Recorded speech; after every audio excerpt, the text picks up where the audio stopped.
transmit via the Interpol na sineserve po ng ating local authorities. At meron po tayong batas, yung Republic Act 9851 na nakalagay po doon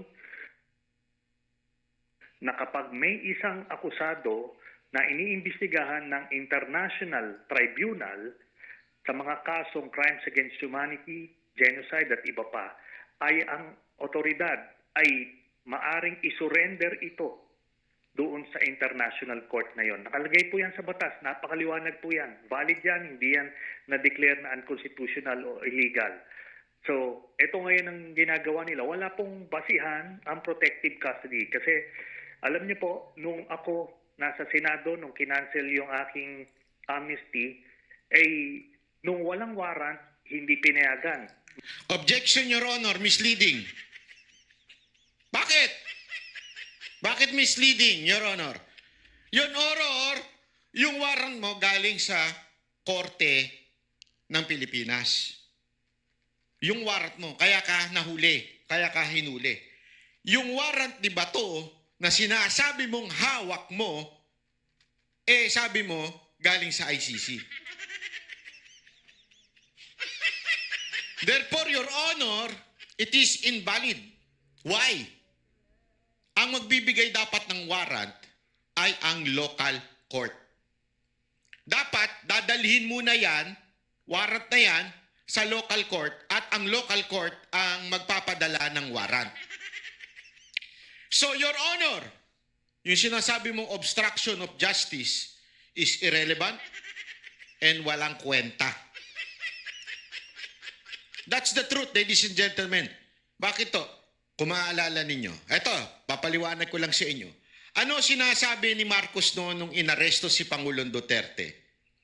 Even if we are no longer under the ICC, that is very clear right now. We are no longer under the ICC. Anong sabi? Sabi ni Bongbong Marcos, yung daw ay pagko-coordinate o co-cooperate lang natin sa Interpol. Ang sabi, Interpol notice, yung kanyang sinunod. Okay? Ngunit datapot subalit, ang sinasabi ni Trillanes dito ay warrant ng ICC. There is no Interpol notice. So kung sinasabi nyo dati na si Pangulong Duterte ay naaresto sa bisa ng Interpol notice, this time, ang sinasabi nyo naman ay galing sa ICC. Nasabi ni Marcos noon ay hindi valid yun until dumaan sa Interpol notice. Ngayon, walang Interpol notice. Kanina, ipinakita niya yan. Ipinakita niya na warrant from the ICC. That warrant should be accordingly doon sa inilabas ng Supreme Court ay kailangan dumaan sa Korte ng Pilipinas, then the court will be the one to bring it doon sa particular person. Through the authority or yung magbibigay ng authority ay yung korte at bibigyan niyang authority ang mga yung kapulisan or NBI. Walang maipakita ang NBI ngayon na meron utos mula sa korte. So therefore, Trillanes, kalokohan yung sinasabi mong obstruction of justice. Under whose authority are you saying that there is obstruction of justice? Wala. Sa ICC, walang silbi. Papel yung ICC na yan. Bakit? Hindi naman tayo sinasakop ng ICC. Wala na tayo sa ilalim ng ICC. Wala na tayo sa ICC, kaya katarantaduan na sinasabi mo, Trillanes. Pag ako arestuhin. Pero nung nag-issue po yung RTC sa Makati ng warrant of arrest, ako po ay inaresto sa loob mismo ng Senado habang may session. At yun po ang precedence. Pag valid ang warrant, hindi pwedeng pigilin yon. Kaya sila po, they are courting cases to be filed against them for obstruction of justice. Pero sir, sa saligang batas mo, Article 6, Section 11, nakasaad na a senator or member of the House of Representatives shall be privileged from arrest while the Congress is in session. Para po yan sa mga offenses na may parusang hindi hihigit sa 6 na taong pagkakakulong. Hindi po ba? Ano po ang Yun, epekto ng probisyong ito? Objection, Your Honor. The reporter is misleading. Hindi po pinapa-aresto si Bato hindi dahil sa merong immunity. That's wrong, Presidents.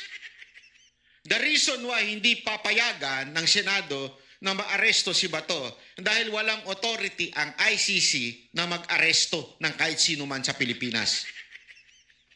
Walang authority. Ako, tanong ko lang sa inyo, tayo ba nasasakop na ng bansang ICC? Wala nga eh. Walang bansa yung ICC. Anong authority ng ICC? We are not part of the ICC. That's the question should be asked. Hindi yung dahil ba sa immunity? Walang ganun. Misleading yung tanong, kaya tuloy yung sumagot. Oh, let's Sa din. kaso ni Senador De La Rosa. Yun po, nakalagay po doon, 6 years or below. Kasi doon sa kaso ko po, nung ako ay inaresto sa loob ng Senado, Misleading itong tanong na to. Misleading din si Trillanes. ito po ay reclusion perpetua yung yung penalty noon. Kaya hindi ako naproteksyonan noon ng provision na yan. Ito pong crimes against humanity, ganun din po, life imprisonment ang penalty niyan. Kaya hindi siya pwedeng proteksyonan nung ganyang constitutional provision. Maliwanag naman po ito kung sino nasa tama rito. Ganito lang po, para maliwanag. Ito pong si Bato de la Rosa, ngayon ay nagpapa-victim siya na mode. Pero kung tatandaan po natin, kay siga-siga nitong mamang ito, libu-libong Pilipino yung pinapatay, tapos Dapat kasuhan ng cyber libel to. Kung ako kay Bato, kasuhan ng cyber libel. Bato, kasuhan mo ito. Sinabi niyo, pinapatay mo daw libo-libo? Kasi pag kinasuhan mo ng cyber libel yan, kailangan mapatunayan ni Trillanes na pinatay mo talaga yung libo-libo. hamon man na sasama daw sa ICC. Ngayon, kung ano-ano ang ginagawa para iwasan yung pag-serve ng hustisya. Pinakita po kanina dyan sa sesyon ng Senado yung video ng paghabol kay De La Rosa ng mga NBI agents sa loob ng Senado. Ang sabi ni De La Rosa, kasama raw ho kayo doon Ano ho ba talaga yung nangyari ng mga oras na iyon? Wala po ako doon physically, no? Pero sana nga nandoon ako para na-wrestling ko tong mamang ito Nadala na sa kotse ng NBI. At Ang tapang ni Trillanes, wrestling daw kay Bato. Senator Bato, mag-wrestling nga kayo nito ni Trillanes. Tingnan natin kung saan ang bayag nito ni Trillanes. Hindi, sabi niya sa'yo, re-wrestlingin ka daw niya kung ako sinabihan ng ganyan, tapos ako si Senator Bato, ganun ako kalaki, hindi ko papayag. Gagawa ako ng wrestling, dyan sa loob ng Senado. Magre-wrestling talaga kami. kasi nahihiya pa sila Nahihiya pa ho yung mga ibang ahente. Binuli niya, sinigaan niya. Tapos nung nakalusot siya, takbo siya. Hindi pa pwedeng ganyan. Nagpapatay ka ng libo-libong Pilipino. Ayan nagpapatay ka daw. Sabi ni Trillanes, Senator Bato, kasuhan mo ito. Literal ito, ang libelous. Mantakin mo sabihin, nagpapatay ka ng libo-libong Pilipino. Papayag ka nun? Tatanggapin mo na lang yun? Tapos iiwas ka ng hustisya. Di ba ganito, simple lang. Pagka ikaw ay nag-order na patayin, kahit isang tao, murder po yan. Life imprisonment. Ito po, buhay tayong lahat nito. Nung nangyari yan, siya ang PNP chief. At naimbestigahan na po yan ng ICC. Meron certainty of conviction, yung ebidensya laban sa kanya. Kaya nga po, nagpataw ng warrant of arrest. Yun po. Paano po ba kayo nakakuha ng kopya?